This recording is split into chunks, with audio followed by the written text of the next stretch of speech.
kehidupan yang kekal itu merujuk kepada kehidupan setelah dunia ini atau the day after tomorrow. Itu ditandai mulai dari alam barzah sampai kepada alam akhirat. Nah, kepercayaan pada hari akhir ini atau eskatologi itu bagian dari usuluddin atau dasar-dasar beragama. Bahkan Mutahari lebih lanjut mengutip sabda Rasulullah SAW bahwa ma'at atau kepercayaan pada hari akhir adalah fundamen kedua setelah tauhid dalam dasar-dasar beragama. Nah, ma'at ini seperti yang saya sebutkan tadi dimulai dari alam barzah, yaitu sesaat setelah kita mati, sampai kepada alam akhirat atau alam di mana kita kemudian mendapati ujung dari seluruh amalan-amalan kita sebagai seorang makhluk. Nah, adapun tahap perjalanannya, sebagaimana yang kita ketahui, itu ada 5 tahap perjalanan atau ada 5 alam yang kemudian kita jalani. Walaupun dari Atsar Sayyidina Ali karramallahu wajhahu justru ada 50 alam. Nah, ada 50 alam yang kemudian kita akan jalani. Nah, tetapi pendapat yang lebih masyhur atau dalam artian untuk kaum awam seperti kita mungkin hanya memahami 5 alam saja. Apa saja alam tersebut? Yang pertama tentunya adalah alam ruh. Nah, alam ruh inilah merupakan alam yang dimana terjadi perjanjian atau kontrak yang dalam bahasa Al-Quran disebut sebagai mitsakon galisah atau perjanjian yang luhur, perjanjian yang suci. Hanya ada 3 perjanjian luhur yang disebutkan dalam Al-Quran, yaitu yang pertama kontrak Allah dengan makhluk di alam ruh, yang kedua perjanjian atau kontrak ketika kita menikah dalam artian ijab kabul, dan yang keempat adalah perjanjian para nabi untuk melaksanakan misi-misi kenabian yang ditugaskan dari Allah Subhanahu wa Ta'ala dan kepada nabi tentunya. Nah, itu yang pertama, alam ruh. Nah, di alam ruh ini kemudian turun lagi ke alam rahim atau alam janin. Nah, alam rahim ini ditandai dengan 4 bulan setelah terjadi pembuahan. Nah, ketika telah terjadi pembuahan selama 4 bulan, disitulah janin kemudian ditiupkan ruh oleh Allah Subhanahu wa Ta'ala. Nah, dalam 4 bulan inilah yang kemudian sesosok janin itu ditandai sebagai makhluk yang hidup pula, sehingga Allah Subhanahu wa Ta'ala juga memberikan rezeki kepada bayi tersebut. Nah, rezeki yang dimaksud adalah apa-apa yang dikonsumsi oleh ibunya merupakan rezeki bagi si cabang bayi tersebut. Nah, sehingga kata Murtada Mutahari bahwa inilah bukti keadilan ilahi, sebagaimana dalam buku Murtada Mutahari yang lain, dalam hal ini keadilan ilahi menyebutkan bahwa inilah bukti bahwa Allah itu adil sejak dalam alam ruh termasuk di alam rahim. Nah, yang ketiga adalah alam dunia. Alam dunia ini adalah ladang. Kalau dalam analogi Al-Quran, alam dunia itu adalah ladang atau sebab bagi akibat di masa depan. Dalam hal ini alam barzah dan alam akhirat. Nah, di dunia apa yang kita perbuat itu akan kita tuai nanti di alam barzah dan di alam akhirat. Adapun pertanyaan yang paling sering diajukan dalam hal ini adalah apakah akhirat kekal? Nah, ada buku yang menarik dari Agus Mustafa yang berjudul Ternyata Akhirat Tidak Kekal. Singkatnya, alam akhirat itu kekal jika diperhadapkan dengan makhluk yang tidak kekal, dalam artian kita sebagai manusia. Tentu akhirat lebih kekal dibandingkan kita. Tetapi jika akhirat diperhadapkan dengan yang maha kekal, dalam artian Allah Subhanahu wa Ta'ala, maka akhirat itu tidak kekal. Akhirat adalah proses penyempurnaan makhluk saja, bahwa akhirat adalah ladang penyucian kita saja, bahwa akhirat ternyata hanyalah tempat segala keadilan kemudian diimplementasikan.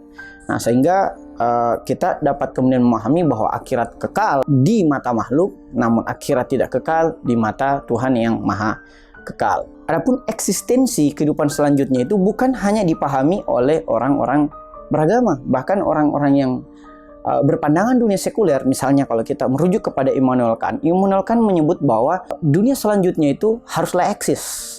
Kenapa?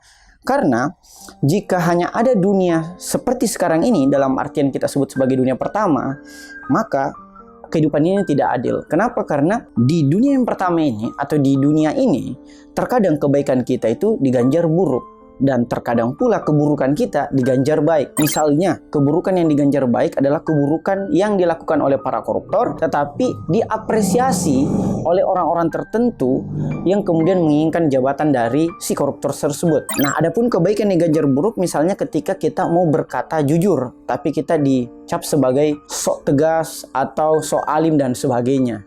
Nah, sehingga kata Immanuel Kant lebih lanjut, diperlukan dunia kedua untuk menghukumi, untuk mengadili perbuatan buruk kita yang diganjar baik dunia dan perbuatan baik kita yang diganjar buruk di dunia. Sehingga harus ada dunia selanjutnya, yang mana pengadil dari dunia selanjutnya ini atau kehidupan selanjutnya ini tidak boleh manusia lagi. Karena kalau manusia lagi, apa bedanya dengan dunia pertama tadi? Sehingga pengadil yang dimaksud oleh Immanuel Kant adalah adi manusiawi dalam artian Tuhan. Nah, berbeda dengan pandangan Immanuel Kant, pandangan kaum agama atau pandangan kaum religius itu menganggap bahwa akhirat atau kehidupan yang kekal itu merupakan bukti penyempurnaan makhluk. Dalam artian kan 5 alam ini juga memiliki ajalnya masing-masing, sehingga dunia pun sebagai suatu makhluk itu juga memiliki ajal atau memiliki batas waktu, sehingga diperlukan alam barzah sebagai penyempurnaan dari alam dunia dan diperlukan alam akhirat sebagai penyempurnaan dari alam barzah, sehingga bentuknya sebenarnya tahapan atau fase. Nah, eksistensi lain yang membuat kita harus berpikir bahwa alam akhirat itu mesti ada adalah pandangan Al-Quran yang menyatakan bahwa akhirat itu adalah hujjah atau bukti terhadap satu kemahakuasaan Allah dalam artian sifatnya yang maskulin. Di sisi lain, akhirat itu ada sebagai hujjah atau bukti terhadap sikap feminitas Tuhan dalam artian kemahapengasihan Tuhan. Sehingga Al-Quran itu bukti lagi-lagi bahwa yang paling berkuasa atas segala apa yang terjadi alam semesta adalah Tuhan. Sehingga pupuslah harapan orang-orang yang menganggap bahwa dia akan berkuasa selamanya, mulai dari Fir'aun sampai kepada raja-raja kecil yang ada di setiap daerah-daerah. Nah, yang perlu ditekankan juga dalam buku ini, dalam buku Murtada Mutahhar yang berjudul Kehidupan Kekal ini adalah bahwa setiap amalan yang kita lakukan itu abadi. Bahwa setiap amalan yang kita lakukan abadi. Apa yang kita lakukan sekarang ini live IG, apa yang teman-teman lakukan di rumah masing-masing sementara menekan IG, atau teman-teman kita yang lain sementara bermain game, atau sementara makan, sementara berbuat baik, sementara berbuat buruk, adalah amalan yang abadi, tidak akan pernah bisa terhapus.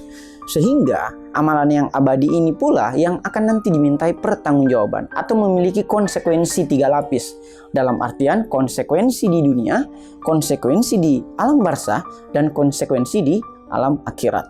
Jadi amalan kita ini abadi. Yang dimaksud abadi di sini adalah akan selalu ada sampai di hari akhir nanti. Nah, lebih lanjut, Murtada Mutahhari kemudian menutupnya ke dalam relasi antar alam, atau apa sih hubungan antara alam yang satu dengan alam yang lain. Nah, persamaan antara alam dunia dan alam barzah termasuk alam akhirat adalah sama-sama di alam barzah ini kita dapat diidentifikasi atau kita dapat dikenali. Manalah mungkin misalnya di alam dunia kita dikenali sebagai seorang albar misalnya, dan di alam barzah dan alam akhirat kita kemudian berdalih bahwa wah, saya bukan albar. Nah, sehingga yang kemudian berpindah dari alam dunia ke alam akhirat itu adalah jiwa kita. Jiwa kita atau manifestasi dari setiap perbuatan kita yang kemudian masih dapat diidentifikasi baik oleh makhluk apalagi oleh Tuhan. Persamaan yang kedua di alam dunia dan alam akhirat ini, di alam dunia ini kita dapat merasakan kesengsaraan dan kebahagiaan.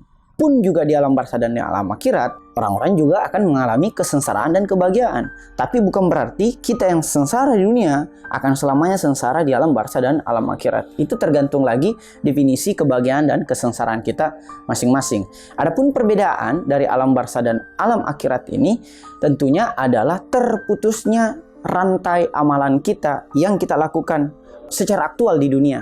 Satu-satunya amalan yang dapat kita terus tuai adalah pahala jariah. Nah, tetapi yang harus kita pahami, apakah pahala jariah saja yang eksis, sementara di sisi seberangnya tidak mengalami eksistensi yang kemudian kita sebut sebagai dosa jariah. Kita kemudian sering mendengar misalnya pahala jariah, misalnya anak yang soleh, membangun fasilitas publik atau ilmu yang bermanfaat. Tetapi kita mungkin abai terhadap adanya dosa jariah, misalnya dosa-dosa yang kita lakukan dan kemudian kita meninggal, tetapi akibat dosa yang kita lakukan itu tetap teraktual atau tetap dilanjutkan oleh orang lain dikarenakan sebab dosa yang kita lakukan ketika kita masih hidup. Kita ambil contoh, misalnya pemeran artis-artis vulgar. Dosa yang dilakukan ketika hidup dan kemudian ia meninggal masih tetap dinonton dan bisa menjadi sumber dosa bagi orang yang lain. Tentunya orang yang lain juga berdosa, yang dinonton juga ikut berdosa. Nah, adapun rekomendasi yang saya tawarkan dari buku Kehidupan yang Kekal yang ditulis Murtada Mutahari ini tuh ada 7. Pertama, bahwa amal itu abadi, sehingga perhatikan seluruh amalan kita, baik itu amalan baik apalagi amalan buruk. Yang kedua, perbanyaklah melakukan pahala jariah, dalam artian menuntut ilmu yang bermanfaat, dalam artian untuk berbagi ilmu sehingga ilmu itu dapat dimanfaatkan bagi orang lain, memiliki anak yang soleh, dan membangun fasilitas publik yang dapat digunakan oleh maslahat publik juga. Yang ketiga, hindari dosa-dosa jariah. Nah, dosa jariah yang saya maksud tadi adalah seperti melakukan dosa-dosa yang even kita sudah meninggal tetapi tetap dilanjutkan oleh orang lain disebabkan sebab dosa yang kita lakukan ketika kita masih hidup. Yang keempat, mohonlah syafaat kepada orang-orang yang dapat memberikan syafaat. Dalam hal ini tentunya Rasulullah SAW dan keluarganya yang suci, termasuk juga Al-Quran, termasuk juga para malaikat dan subjek-subjek yang berhak memberikan syafaat lainnya. Yang kelima, jangan melakukan dosa yang dimurkai Allah Subhanahu wa Ta'ala, yaitu dosa-dosa besar, diantaranya syirik, misalnya percaya kepada dukun atau percaya kepada kemahakuasaan subjek lain selain Allah Subhanahu wa Ta'ala, bahwa takdir bukan di tangan Allah tapi di tangan dukun, jin, dan sebagainya. Yang keenam, jangan ujub.